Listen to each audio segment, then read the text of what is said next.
education program.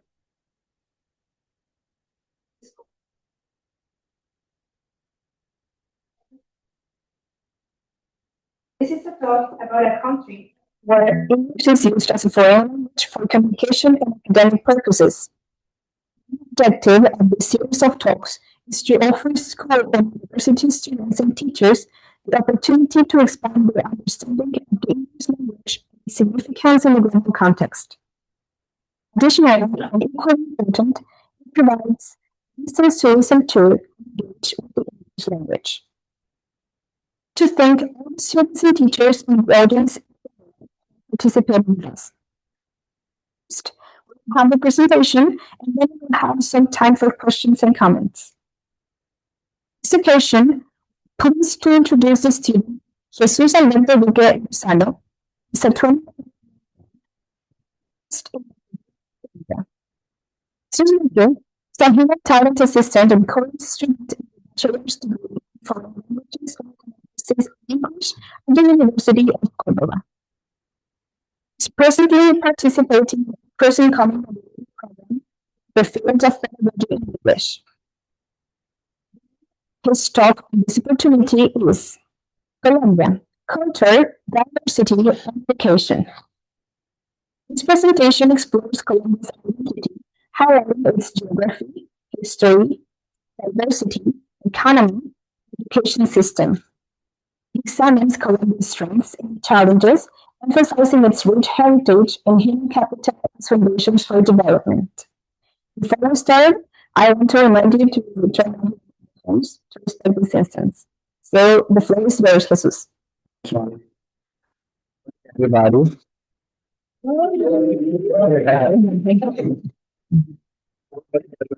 Welcome to this presentation, Colombia, Culture, Diversity, and Education. As she mentioned, I'm Jesus Duque, and I'm 20 years old, born and raised in Córdoba, Colombia, the capital of livestock in Colombia, and known as La Verdad del Cine. I want to thank God, my family, my teachers, my friends here, and Colombia as well for all the support I've given throughout this process, and of course to Universidad de Córdoba in Colombia and Universidad de la Frontera here in Chile for giving me the opportunity here today as an international student presenting about my country.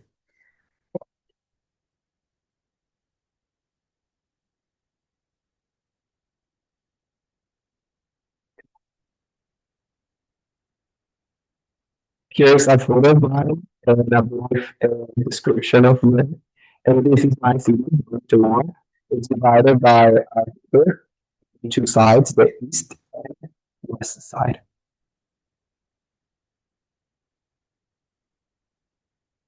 Colombia, country on the continent with coastlines on both the Caribbean Sea and the Pacific Ocean, boasting amazing landscapes from the Andes to the Amazon rainforest, making it a biodiversity nation highly recognized for its richness in wildfire. Of course, we have a lot of people, there are over 50 million people with heritage from Africa, Europe, coastal indigenous communities. These identities are very important in the country. It has rich in music, cuisine, astronomy, the landscapes.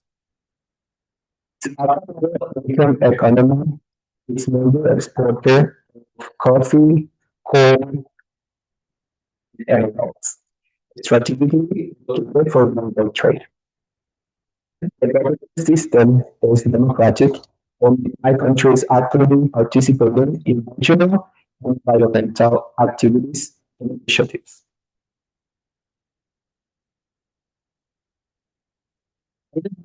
Lagos Island from and this answer that question, two things about it. And the first one is the European one, and it was accepted that states that origin comes from this Italian inventor Christopher Columbus. But there's another theory that affirms is from Colombia is the combination of different indigenous waters, blend of many flavors.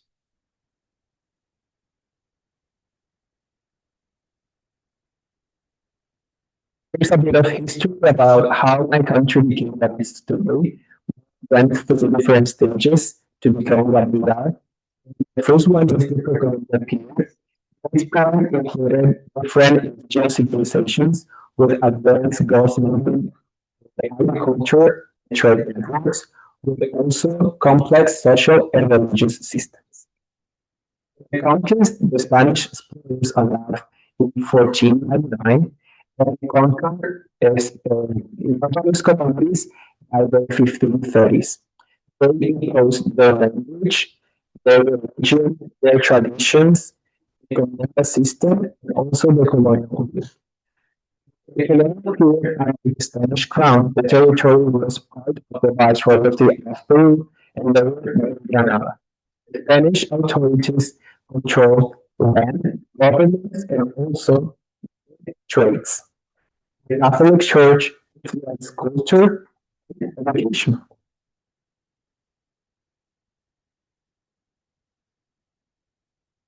The Grand Alliance here is Gran Colombia included Colombia, Venezuela, Ecuador, and Panama. From the 1819 to 1830s.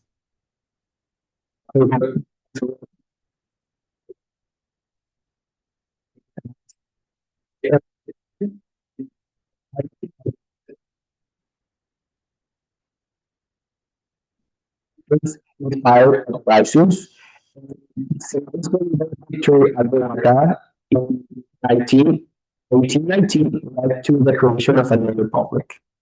And now, Gran Colombia. Gran Colombia was this new republic that was led by him, senior leaders.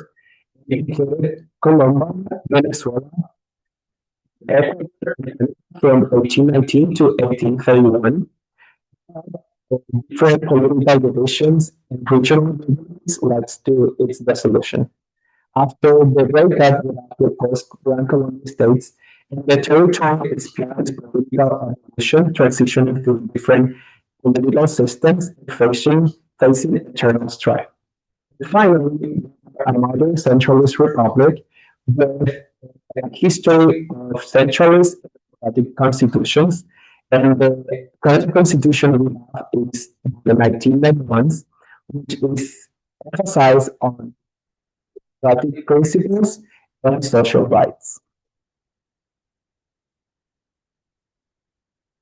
So that bit of history about the geography and weather.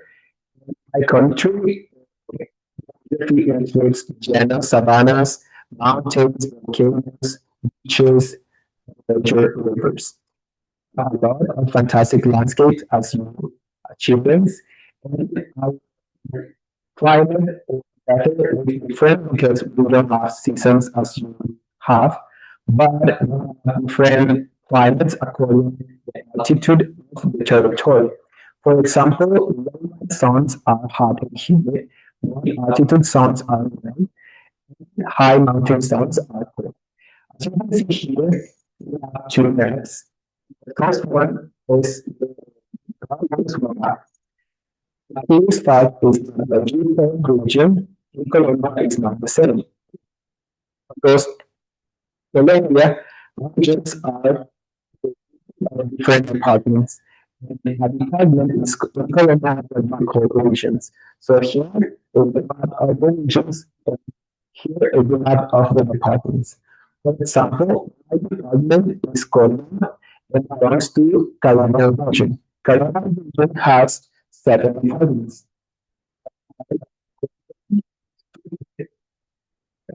Antico,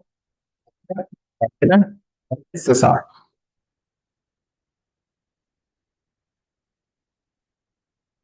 Six modules and 3 departments, but I will focus on the actual modules we have. The first one is the Amazon. This is a biodiversity hotspot that includes different indigenous communities. These communities relies their subsistence on farming, fishing, and tourism. The Antigua had diverse landscapes. You can see there mountains, volcanoes, valleys. This is the most populated country, also the most economically dynamic region. Of course, coffee plantations, colonial towns, and cultural festivals. The Caribbean region, that is my region, had multiple panoramas and modern culture influenced by African, indigenous, and European heritage. The economy there is based on tourism, tourists, and agriculture. So have the Pacific region is in the territory where islands, Colombian islands are located, and there are climates, conservation, and ecosystems. Isle culture is very important, and the economy is based on fishing, tourism, and conservation. The Antioquia region has the eastern plains in Colombia. This region is sparsely populated. And people there has a strong connection with the land, cattle ranching, and of course, the folklore music. One of the most important musics we have, the genres of music we have in Colombia. Finally, the Pacific region with rainforest mountains is home to Afro-Colombian and indigenous communities. The key activities are related to environment and conservation as well. This region is very important because there is the humpback whale. So there are migrations of humpback whale there. The lifestyle is very tropical, as the other regions like the insular and Caribbean.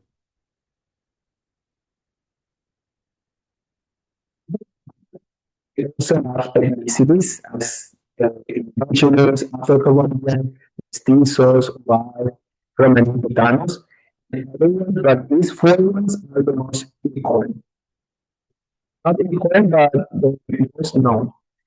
The first one, according to its total percentage of population, is the mestizos and whites, with approximately 80% of the population.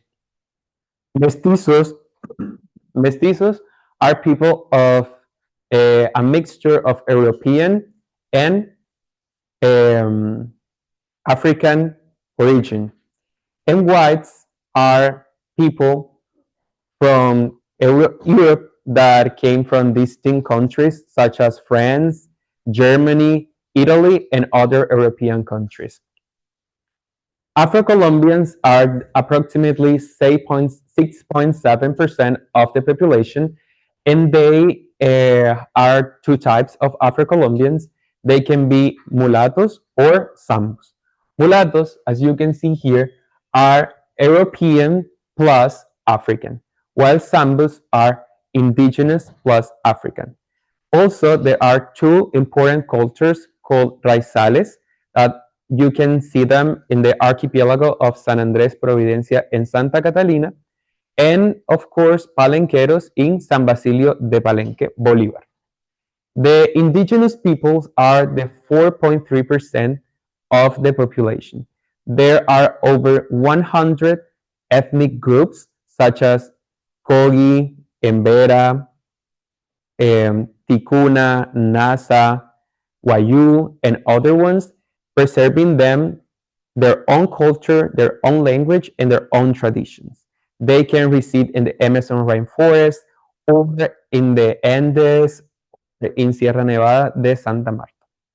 Finally, Romani Gitanos are the less populated or the people with less percentage in the population because they are recognized as an ethnic group since 1999 and they preserve as well their own language, tradition, and a curious fact of them is that they're nomadic.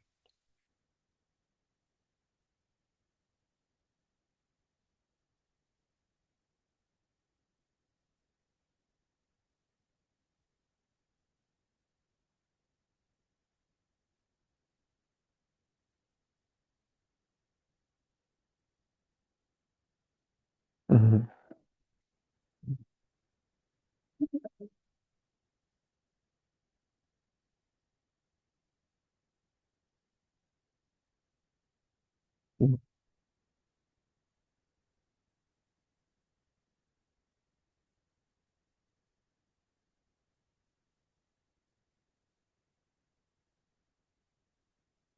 Okay, some curious facts about the ethnicities is that we also have Middle Eastern Colombians. There are mostly immigrants from Lebanon, Palestine, and Syria, and they came to the country in the late 19th century and early 20th century. Asian Colombians are also recognized in our country, and they are small communities of Chinese, Japanese, and Korean ancestry. Also, Jewish Colombians are descendants of Sephardic and Ashkenazi immigrants. The Colombia's genetic makeup is diverse, with an average of 47% of indigenous, 42% European, and 11% African, making it a biodiverse country and very like a cultural pot, melting pot, sorry, because of the different cultures we have in our country.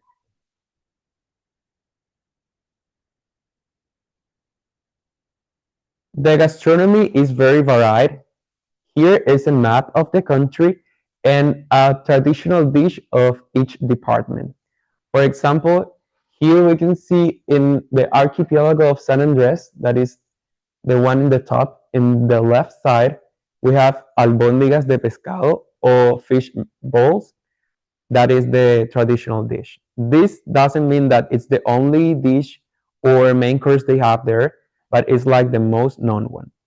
The gastronomy in Colombia is a fusion of indigenous, Spanish, and African heritage, making it very delicious. And influenced by these cultures, it also can vary by the region and the climate.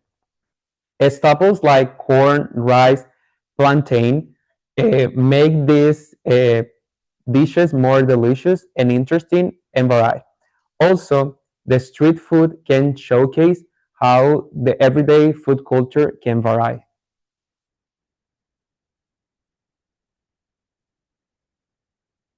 The economy in Colombia, it's very interesting because we have different things to offer.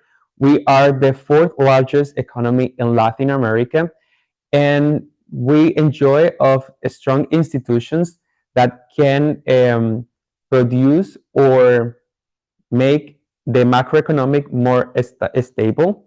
And our economy thrives on the exportation of different products such as gold, petroleum, emeralds, coffee, and coal.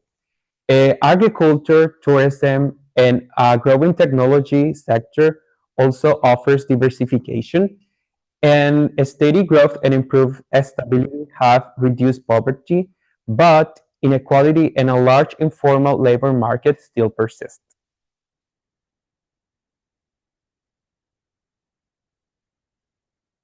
As you could hear from me, there are many strengths we have, like our location, our different ethnicities, our landscapes, and all these things are very important that make us an interesting country and a remarkable destination for you people foreign to go there and know us for what we have to offer.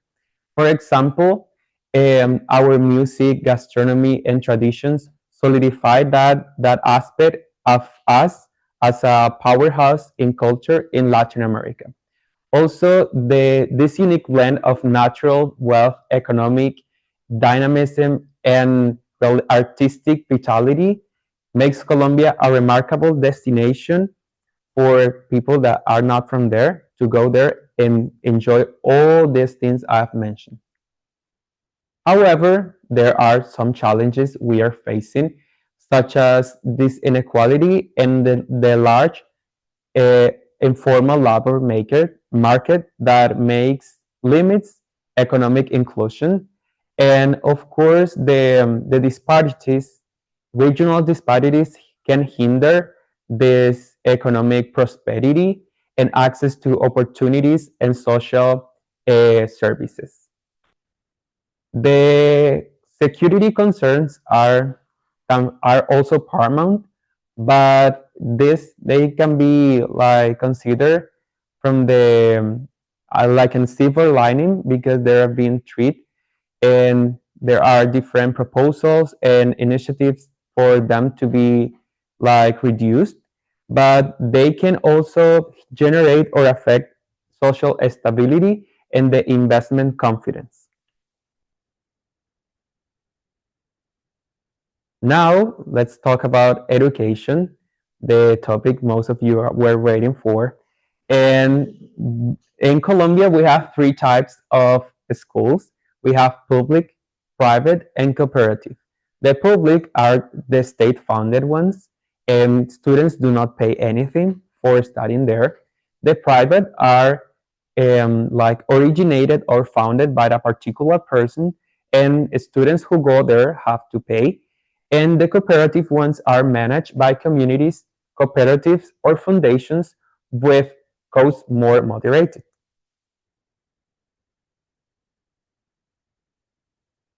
In those types of school, we have approaches. The first approach is the academic, and the most common one is a school that prepares the student to be able to access to higher education. The second one is technical or agriculture. In this approach, students have this emphasis in their classes to be inserted in this agriculture field. For example, they are taught how to plant corn or how to take care of some animals. And this, in their diploma that they get at the end of the high school, it says that they have this emphasis. The pedagogical one are normales superiores, as you had here a long time ago. And in these schools, students are prepared or trained for being teachers. In the industrial and commercial, the emphasis is technical, more focused on the job skills and the demands the economy needs right now. And finally, the bilingual or international ones. These are schools with a focus, an international focus and dual curricula, and they have some classes in the second language they are focused on. For example, in Colombia, we have British schools and German schools, as you have here. I think you have here a German school. And for example, in my city, we have Colegio Británico de Montería, or British School of Monteria. And in that school, they have the IB certification. That means that their high school is like accepted internationally or in the United States.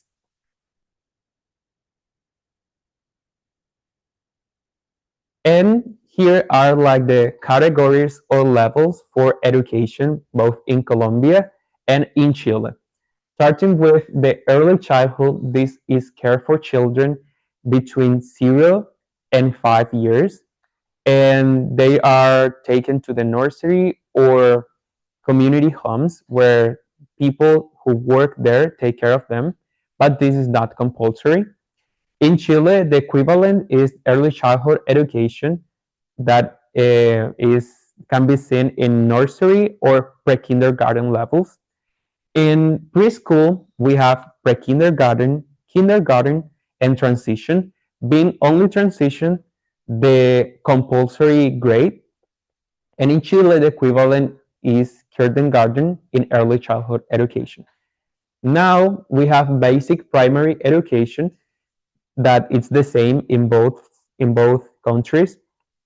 we have from first to fifth grade of primary education or basic primary education, and you have the same of basic education, 5 grades. And in basic secondary, we have 3 grades from sixth to ninth grade, and you have from sixth to eighth grade plus the first one of secondary basic education.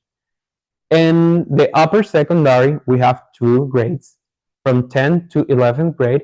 And this grade, last grade, is 11th grade, where people get their bachiller diploma or high school diploma. And you have from second to fourth year to finish the high school.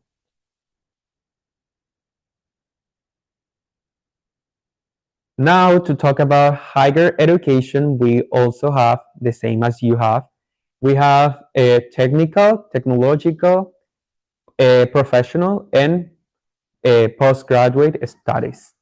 Starting with the technical, there are programs or degrees with a duration of 1 year and a half or 2 years, focused on job skills. And here in Chile, you call them the CFT, Centro de Formación Técnica. And technological parts, in the technological part or aspect in Colombia, there are degrees with 3 years of duration. And in this part, they are more destinated or with the purpose of a professional degree in the future. So these ones are more like specialized than a technical one. And here in Chile, the equivalent will be Institutos Profesionales or professional institutes. The professional aspect is the same. We have undergraduate programs in the universities with a duration of between 4 and 6 years. And at the end of the program, you get your diploma. You can work as an engineer, doctor, teacher, and all the different professions we can have. And finally, the postgraduate students studies, we can have specializations, a master's degree, doctorate, and postdoctorate. Also in as well in Colombia and Chile.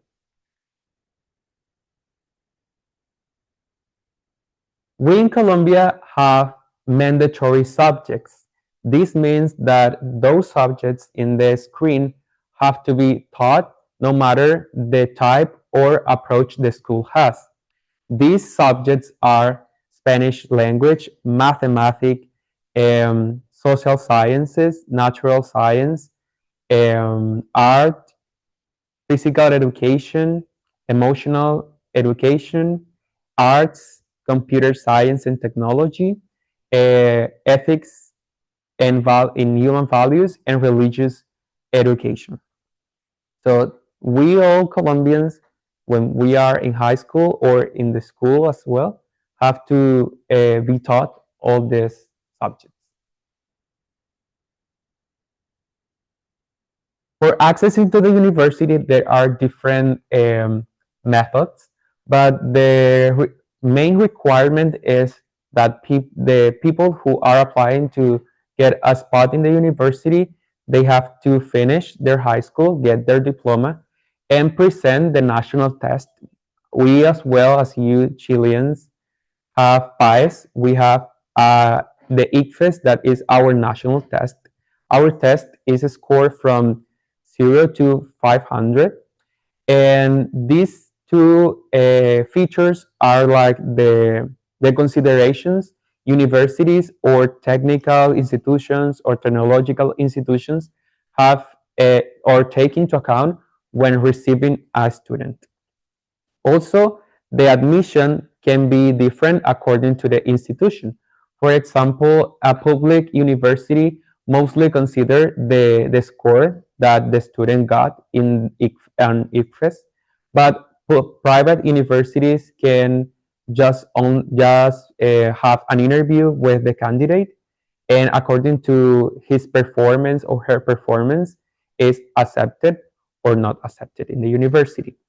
The funds for education are important because there in Colombia we have matrícula cero for low income household people that are straight up from 1, 2, and 3, and they do not pay tuition in public universities, but other people can get scholarships or loans from different institutions to get their studies or degrees. And also, the offer, as I mentioned, can be technological, technical, professional, or postgraduate.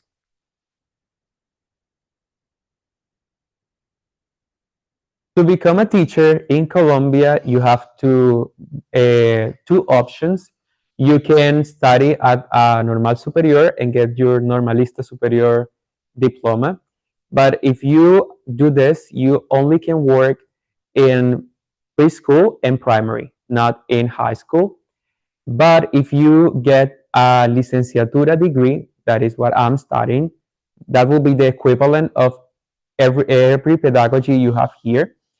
You can work in whatever of the three. You can work in preschool, in primary school, or in secondaries.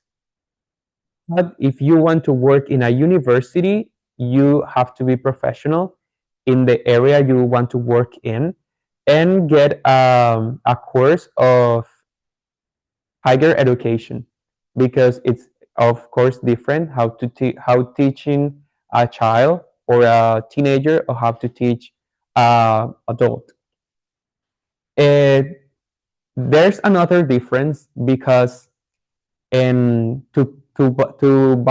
work in a public institution is different how to work in a private one.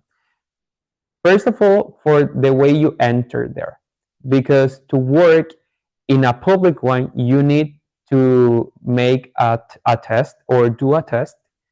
This test is competitive, so people with the highest score get the position to work with the state. But in a private institution, it's like when you're entering to a company. You only apply to the position, you have interviews and check your qualifications, your credentials, and after that you can be given the spot in that institution. But to enter to the public part or aspect is harder.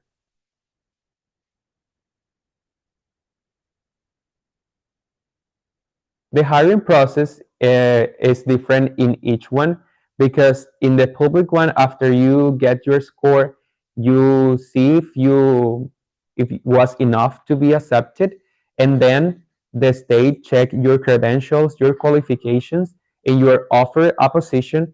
It can be both rural or urban area, and you accept it or decline it. But if you made the test, that means that you are interested. Not many people do not uh, decline the position they're being given. And in this part about the private sector, the application is direct. So you can see like the convocatoria, and you see who is required, who is being needed, or what are the requirements for applying. You apply directly to the institution, and you present the interview. You are checked your qualifications. You also can be asked to participate in an assessment center or planning course and something like that to see how prepared you are.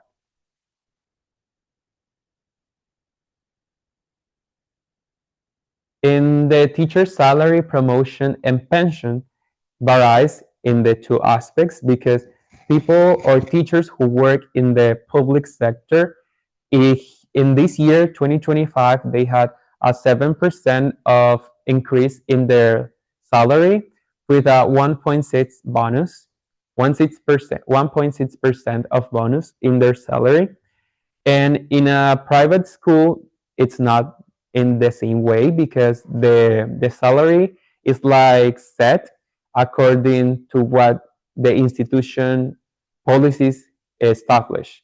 And in this case, the salary is low in comparison of the public teachers, and it can be the same as the minimum wage in Colombia, can be less or it can be more.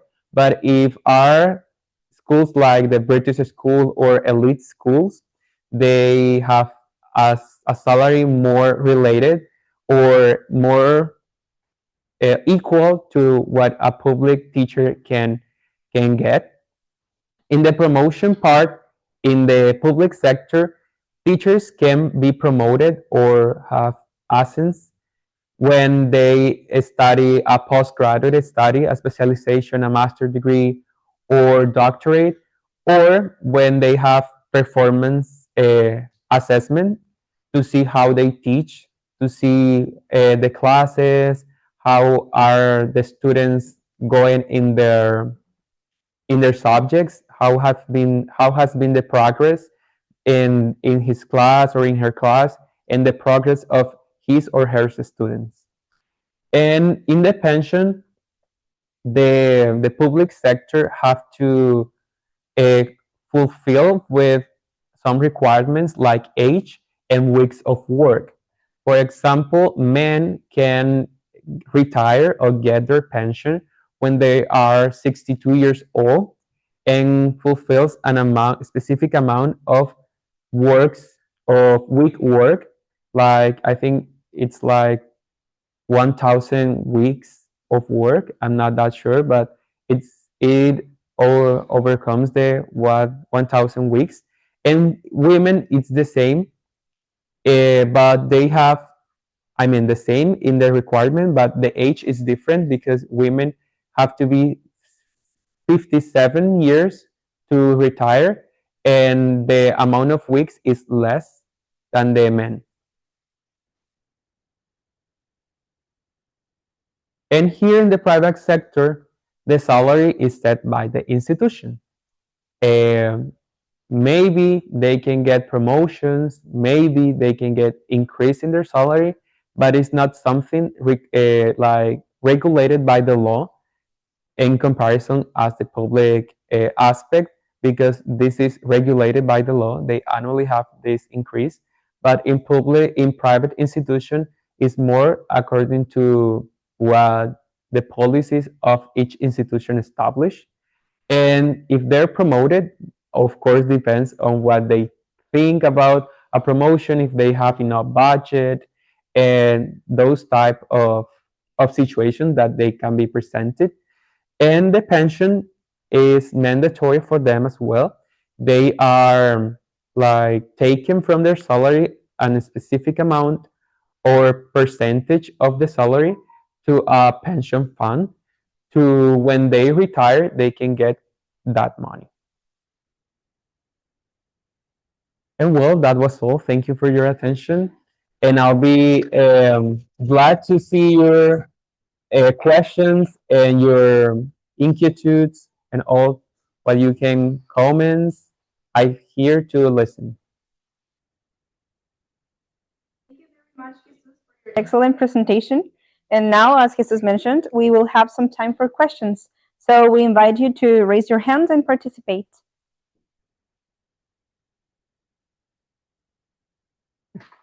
Good morning for all of us. My name is Yara Bellarro General. I am the international student in La Frontera University from Mozambique. First of all, let me say that your presentation was perfect. I know how it is important for us, the international students. I had the memories about the space or the opportunity that I had last year when I shared my experience as an African student during my master degree that I'm doing. I have two questions for you. Mhm. The first is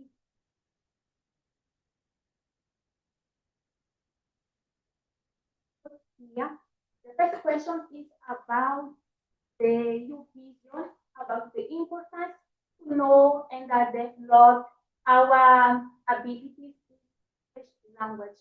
In your point of view, what is the importance to know or to have more abilities in language? I heard when you was talking about the African population, I would like to know too about the importance. What was the importance or what is the importance of the African population in Colombia? So much was Okay, well, here I'm developing my research project, and it's very focused on your first question. How can we connect English to these students to see, for them to see and acknowledge how important is knowing English for their aspirational, for their occupational and educational aspirations? He's my assessor, Mr. Arellano. He knows a little bit about my project. So it's very related, and to me, it's completely paramount for students to know English as a second language, not being imposed, but being like a plus for them to be able to reach different opportunities in their academic and professional life. I'm an example because I'm studying English, and thanks to all the process I've been going through my academic life, I'm here as an international student.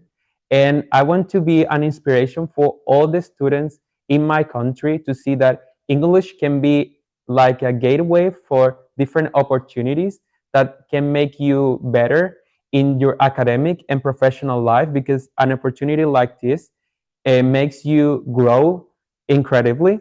And in schools in Colombia, there are many initiatives promoting bilingualism. For example, the high school where I finished my studies was a normal superior. And when I was in 11th grade, the last grade, we had 8 hours of English per week. So that was the subject we most studied. And there you can see how these internal policies have been like directed to language in English language learning, because the opportunities and benefits have been identified, and in that way they make these policies and enact them for the students to get those opportunities. And according to your second question, the African community in our country came from African slaves, and they reproduced themselves in the country, of course. And we have a lot of people that are Afro Colombian, Afro Raizal, and Palenqueros, as I mentioned. And they share many features, physical features, and cultural features with you, people from Africa, of your country, Mozambique. You know that we made the presentation at the hospital, and we agreed that our musical rhythms were very similar. So the music is one example of how related we are, and it doesn't matter how far away we are, but these relations or these points of agreement are very important and still exist in Colombia. Well, who else have questions?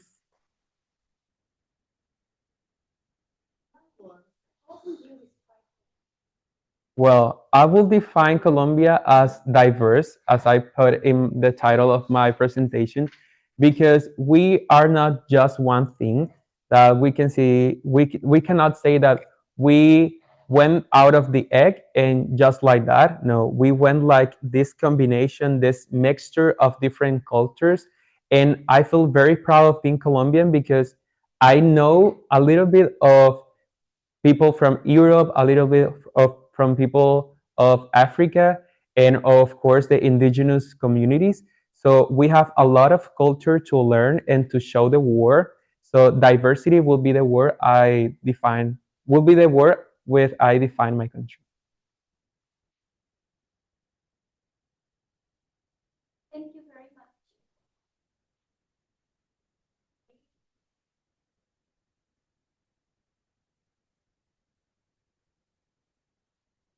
But I would like to know if there was a cultural shock, yeah, when you arrived in Chile. Okay, well, the first cultural shock was when you're crossing the streets, cars stop and you cross. uh,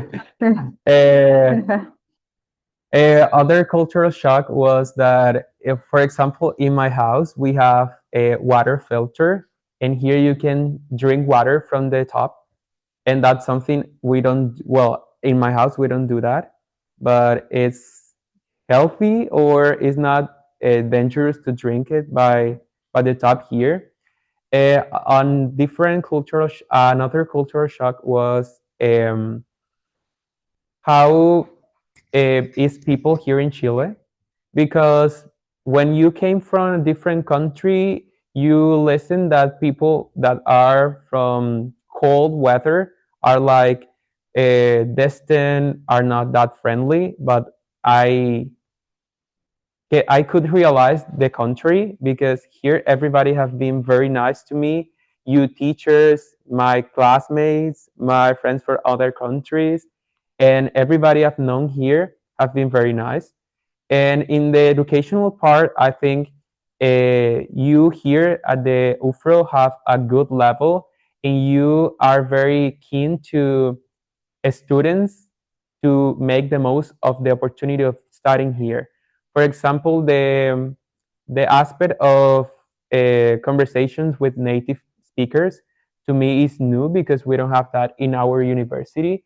So that will be another educational cultural shock because that can improve or boost students' abilities for the thing they are learning, that is English, and how to develop that skill not only in the classroom but outside the classroom and for their future as teachers.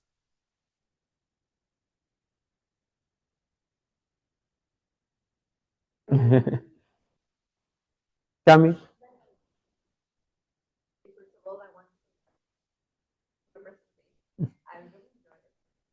So my question is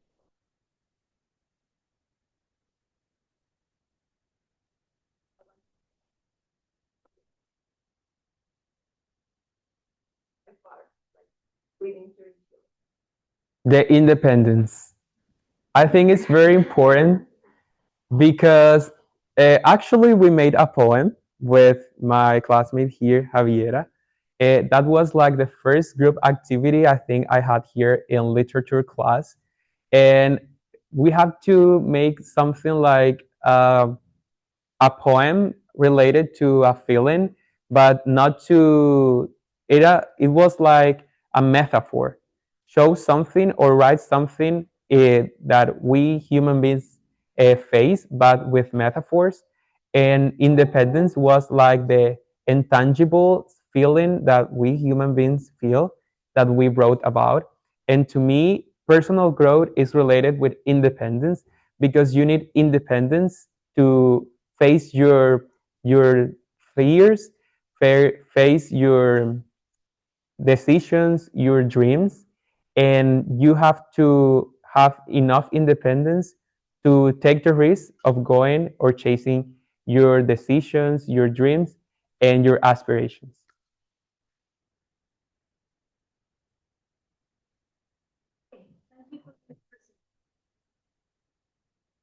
Thank you.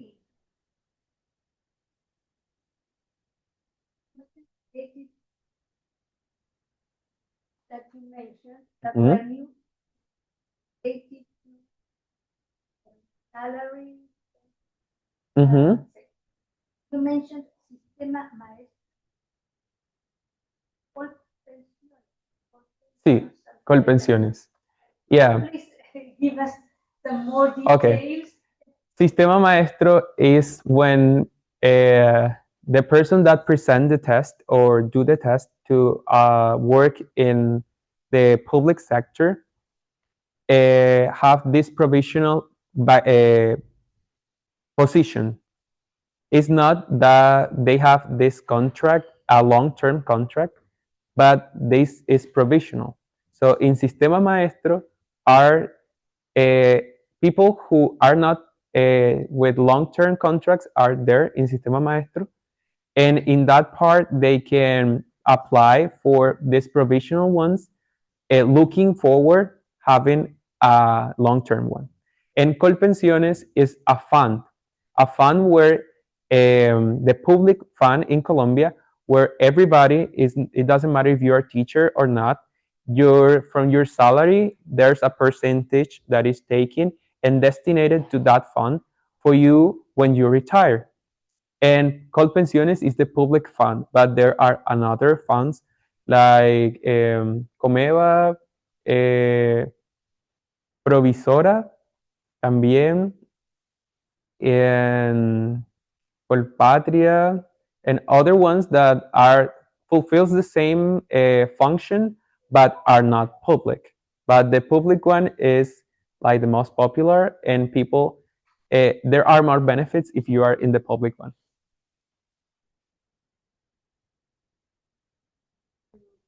Well, mention what do that Monteria or for Okay. Yeah. Well, that's a hard question. I have to think about it. But I would like to add um, to UFRO, something that I miss from my university are water dispensers. We have them there. So I would like to have that in here in UFRO. That will be something I would like to add. But about the culture, I think we're not that similar in terms of the music or this cultural part. But I think we have something in common, that is to be warm and have this hospitality with people. But if I would have to add something cultural, I would like to have more music, like my music, vallenato, salsa, champeta. Eh, we listen a lot of reggaeton here. I love reggaeton as well, but I would like to have those music genres we have there here as well.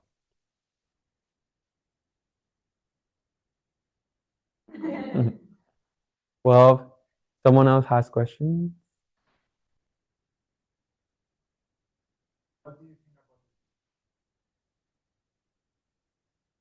Mm-hmm. Well, here you are very, very, very extremely patriotic to me. And that's something that another cultural shock, yeah, could be, because in my country, in July 20th and August the 7th, we don't have those type of celebrations.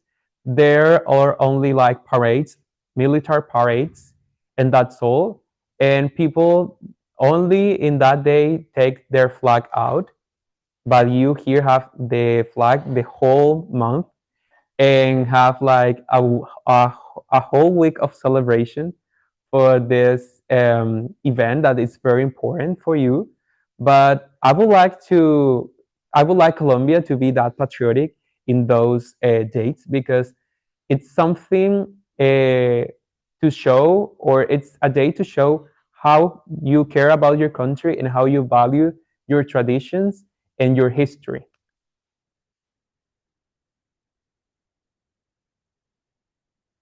Well, if there's no more questions, I give you the word. Once again, we sincerely appreciate which help us deepen our connection to globalization and our understanding of the diverse culture. So, Jesus, we invite you to receive a small gift for your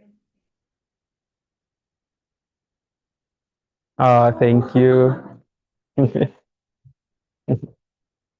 Gracias.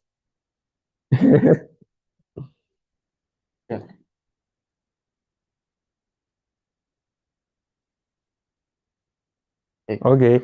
I also brought a gift for people to see how much attention you pay to my presentation. And the question is, how is called my city in Colombia?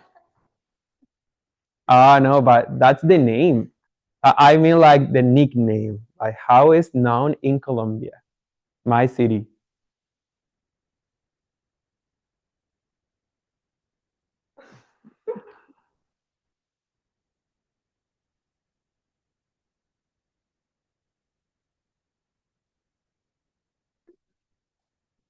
Um, agriculture, animals, um, capital. No.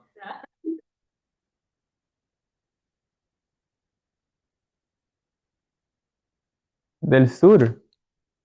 La perla, no. La perla de, ¿cómo se? Bueno, es el nombre del río, pero no pueden buscar. Ah. No, no, no, no, no. Or let's go to no, no, no. To an easier one. How many regions we have? You say? 6. Yeah. 6 regions. Yeah, you are the winner of a magnetic thing, a magnetic souvenir you can have in your fridge.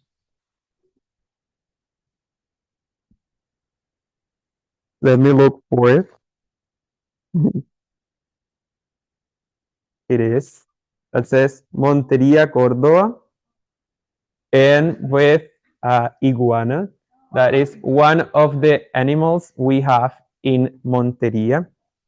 We have a lineal park with approximately 6 kilometers where iguanas, I forgot how to say ardillas, squirrels, and monkeys and lazy bears can be found.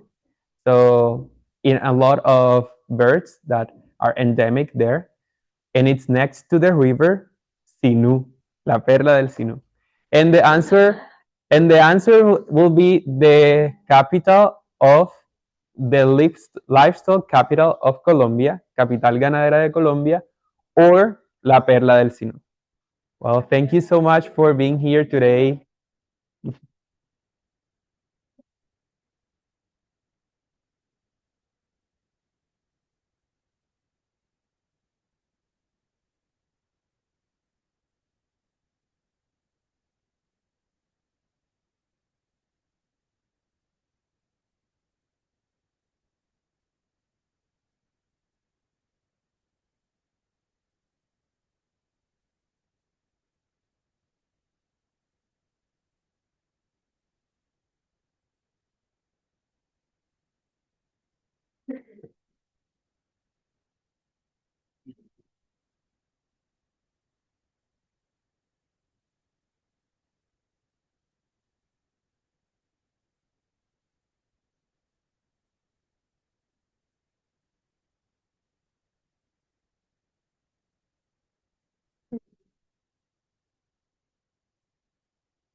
La foto.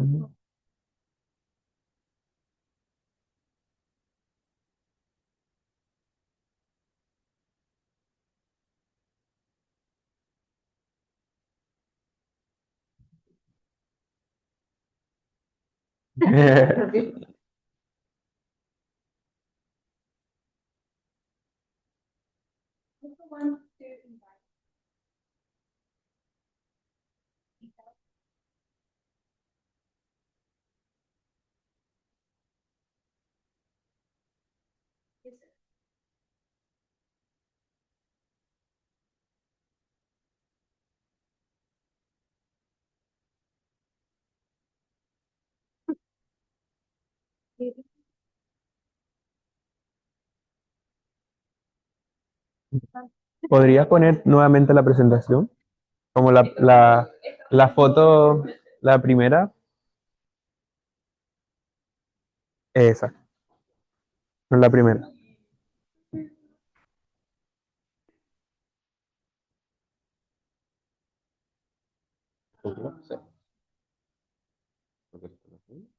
Y la primera de la foto de Colombia, que dice como el título.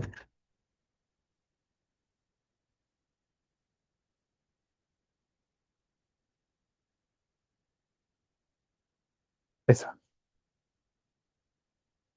esa. Sí.